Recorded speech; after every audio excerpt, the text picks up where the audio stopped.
आज दुनिया की इकोनॉमी सिर्फ देशों से नहीं, रूट्स से चलती है। Trade routes, capital routes, logistics routes. और इन रूट्स के बीच बैठा है यूनाइटेड अरब एमिरेट्स। एक ऐसा देश जिसकी पॉपुलेशन छोटी है, लैंड छोटा है, लेकिन ग्लोबल सिस्टम में उसकी पोजीशन बेहद बड़ी है। अगर एशिया से यूरोप कार्गो जाता है तो रास्ते में यूएई आता है। अगर ग्लोबल इन्वेस्टर्स मिडिल ईस्ट में एंट्री चाहते हैं तो गेटवे यूएई बनता है। अगर एयरलाइंस दुनिया को जोड़ती हैं तो उनके हब्स में यूएई शामिल होता है। ये ताकत सिर्फ तेल से नहीं आई, ये बनी है डेकेड्स की प्लानिंग, कैलकुलेटेड रिस्क और लॉन्ग टर्म पोजिशनिंग से। आज हम आपको दिखाने वाले हैं यूएई रॉयल बिजनेस एम्पायर की कहानी, जहां ऑयल सिर्फ शुरुआत था, लेकिन असली खेल था दुनिया की मूवमेंट को अपने प्लेटफॉर्म से जोड़ देने का। और इस एम्पायर की शुरुआत ग्लास टावर्स से नहीं हुई थी। शुरुआत हुई थी रेगिस्तान, मोती व्यापार और सीमित संसाधनों से।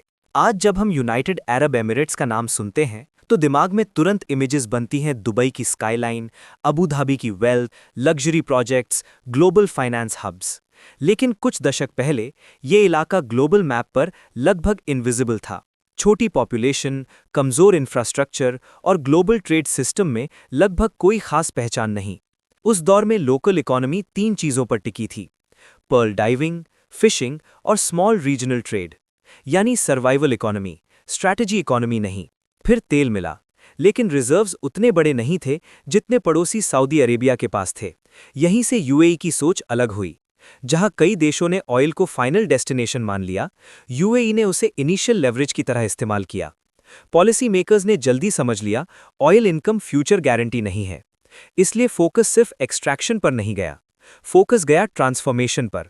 यानी सवाल ये नहीं था तेल कितना निकलेगा, सवाल ये था तेल से सिस्टम कैसे बनेगा। और यहीं से शुरू होती है यूएई की असली कहानी, एक रिसोर्स इकोनॉमी की नहीं, एक पोजिशनिंग स्टेट की। जब यूनाइटेड अरब एमिरेट्स के शासक परिवारों ने तेल से आने वाली पहली बड़ी आय देखी, तो उनके सामने वही रास्ता था जो कई रिसोर्स रिच देशों ने चुना था। एक्सट्रैक्शन बढ़ाओ, रेवेन्यू खर्च करो और इकोनॉमी को ऑयल डिपेंडेंट रहने दो। लेकिन खासकर अबू धाबी के लीडरशिप सर्कल और दुबई के स्ट्रेटेजिक प्लानर्स ने जल्द ही एक बात समझ ली थी: ऑयल इनकम हमेशा पावर नहीं देती। रिसोर्स खत्म हो सकता है, लेकिन सही सिस्टम पीढ़ियों तक असर डालता है। यहीं से उनकी स्ट्रैटेजी बनी: ऑयल को वेल्थ मत मानो, ऑयल को लेवरेज मानो। इस सोच ने पॉलिसी की दिशा बदल दी। तेल से आया पैसा लग्जरी पर नहीं बहाया गया, वॉल्ट्स में बंद नहीं किया गया, बल्कि इंफ्रास्ट्रक्चर में लगा।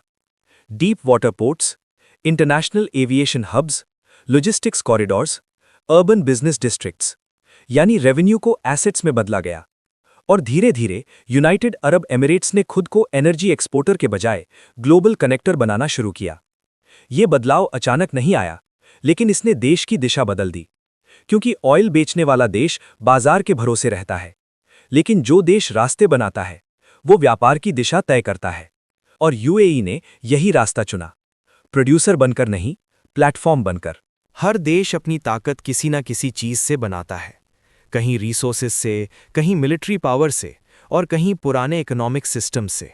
लेकिन यूनाइटेड अरब एमिरेट्स ने शुरू से ही सोचा, ताकत बनानी है तो रास्ता अलग चुनना होगा। उन्होंने सोचा, अगर हम दुनिया को सामान बेच नहीं सकते तो क्यों ना दुनिया के सामान को अपने रास्ते से गुजरने दें। यहीं से शुरू हुई यूएई की असली रणनीति। सबसे पहले आसमान को ताकत बनाया गया। एमिरेट्स एयरलाइन ने दुबई को ऐसा ग्लोबल एविएशन हब बना दिया जहां से दुनिया के लगभग हर बड़े शहर की फ्लाइट जुड़ने लगीं। फिर एतिहाद एयरवेज ने अबू धाबी को ग्लोबल फ्लाइट रूट्स की अहम कड़ी बना दिया, एक ऐसा ट्रांजिट पॉइंट जहां से दुनिया के अलग अलग हिस्से आपस में जुड़ते हैं। लेकिन असली खेल समंदर में खेला गया। डीपी वर्ल्ड, यूएई की ग्लोबल पोर्ट्स और लॉजिस्टिक्स कंपनी, ने दुनिया के कई देशों में पोर्ट्स ऑपरेट करने शुरू कर दिए। इसी स्ट्रैटेजी का एक बड़ा उदाहरण है जेबल अली पोर्ट, जो दुनिया के सबसे बड़े मैन मेड पोर्ट्स में गिना जाता है। ये पोर्ट इतना बड़ा है कि सैटेलाइट इमेजेस में भी साफ दिखाई देता है, जो यूएई की फिजिकल ट्रेड पावर को दिखाता है। धीरे धीरे हालात ऐसे बन गए कि एशिया से सामान यूरोप जाए या अफ्रीका से अमेरिका, कहीं ना कहीं यूनाइटेड अरब एमिरेट्स का मैनेज्ड पोर्ट उस रूट का हिस्सा बन जाता है। मतलब साफ है, यूएई सिर्फ ऑयल बेचने वाला देश नहीं रहा, वो दुनिया के व्यापार का रास्ता बन गया, और जो रास्ता नियंत्रित करता है वो व्यापार से भी ज्यादा ताकत रखता है। दुनिया के ज्यादातर देश पैसा कमाने के लिए संसाधनों पर निर्भर रहते हैं, लेकिन यूनाइटेड अरब एमिरेट्स ने एक अलग खेल खेला। उन्होंने समझ लिया, ताकत सिर्फ कमाई में नहीं होती, ताकत इस बात में होती है कि पैसा कहाँ लगाया जाए।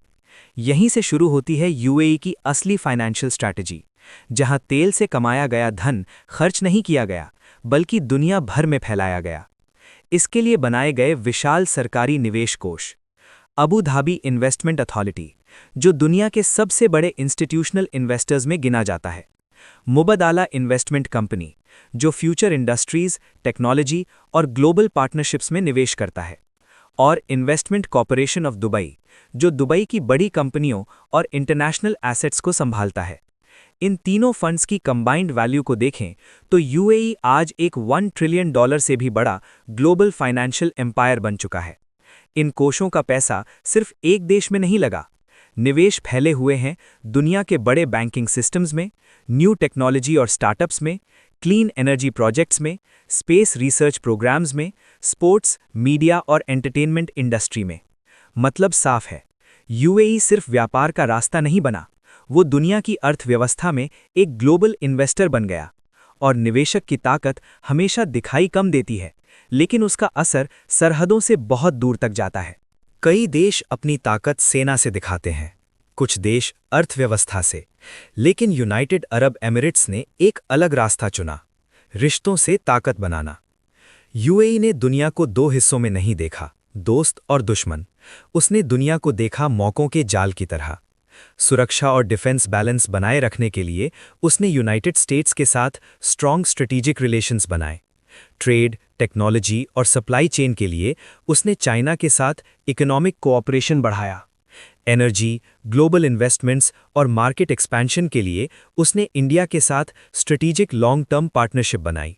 और मिडल ईस्ट की रीजनल पॉलिटिक्स में स्टेबिलिटी लाने के लिए उसने इजराइल के साथ डिप्लोमैटिक रिलेशंस नॉर्मलाइज किए।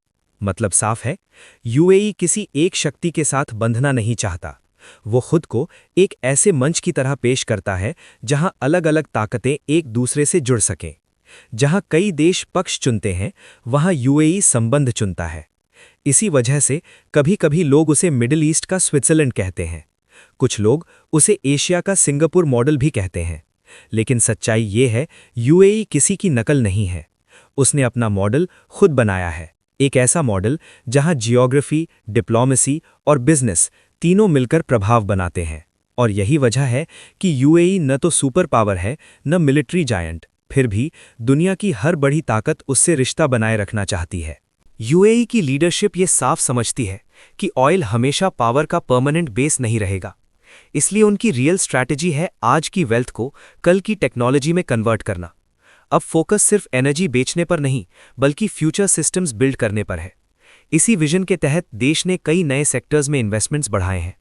गवर्नमेंट डिसीजंस में आर्टिफिशियल इंटेलिजेंस का यूज, डेटा और टेक्नोलॉजी से चलने वाले स्मार्ट सिटीज, स्पेस प्रोग्राम्स और साइंटिफिक रिसर्च, सोलर और क्लीन एनर्जी प्रोजेक्ट्स।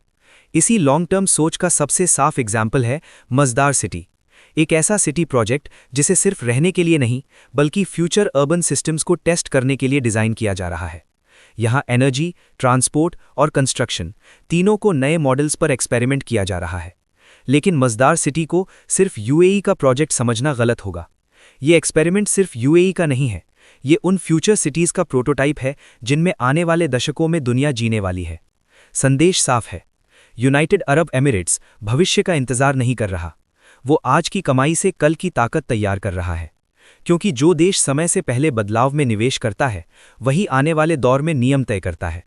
लेकिन हर स्ट्रैटेजी के साथ एक रियलिटी भी आती है। जितना बड़ा कोई देश ग्लोबल सिस्टम में होता है, उतने ही ज़्यादा सवाल भी उठते हैं। और यूएई भी इससे अलग नहीं है।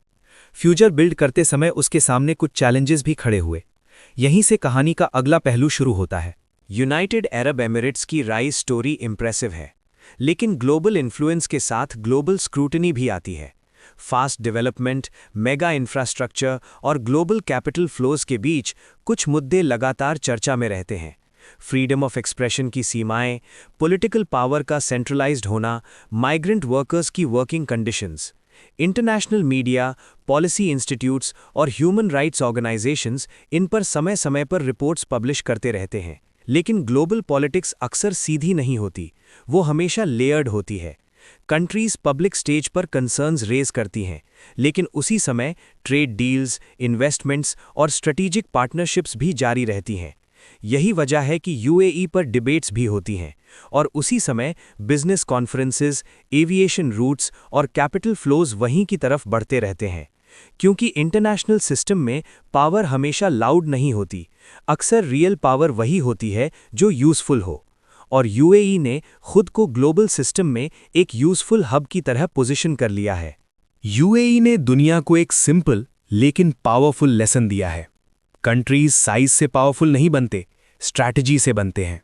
रिसोर्सेज लिमिटेड हो सकते हैं, लेकिन पोजीशनिंग लिमिटेड नहीं होती। आज यूनाइटेड अरब एमिरेट्स खुद को सिर्फ ऑयल एक्सपोर्टर की तरह प्रेजेंट नहीं करता, वो खुद को ट्रेड, कैपिटल, टेक्नोलॉजी और ग्लोबल कनेक्टिविटी का प्लेटफॉर्म बनाकर खड़ा कर चुका है। और जब कोई देश मार्केट नहीं, गेटवे बन जाता है, तो दुनिया उसके साथ जुड़ती नहीं, उससे होकर गुजरती है। आज ग्लोबल सिस्टम में ऑयल इंपॉर्टेंट है, कल डेटा, एआई और टेक्नोलॉजी डोमिनेट करेंगे। लेकिन हर दौर में एक रूल सेम रहता है, जो खुद को सही जगह पोजीशन कर ले, फ्यूचर उसी के हिसाब से शेप होता है। और यूएई की कहानी असल में यही बताती है, पावर हमेशा बड़ी नहीं होती, पावर सही जगह पर होती है। अगर आपको ऐसी डॉक्यूमेंट्रीज पसंद हैं जो हेडलाइंस नहीं, उनके पीछे का सिस्टम दिखाती हैं, तो बियॉन्ड द सक्सेस हब को सब्सक्राइब करें, वीडियो को लाइक करें और शेयर करें। कमेंट्स में बताइए अगली डॉक्यूमेंट्री किस एम्पायर पर हो, क्योंकि यहाँ हम सिर्फ स्टोरीज नहीं, दुनिया के पैटर्न समझाते हैं।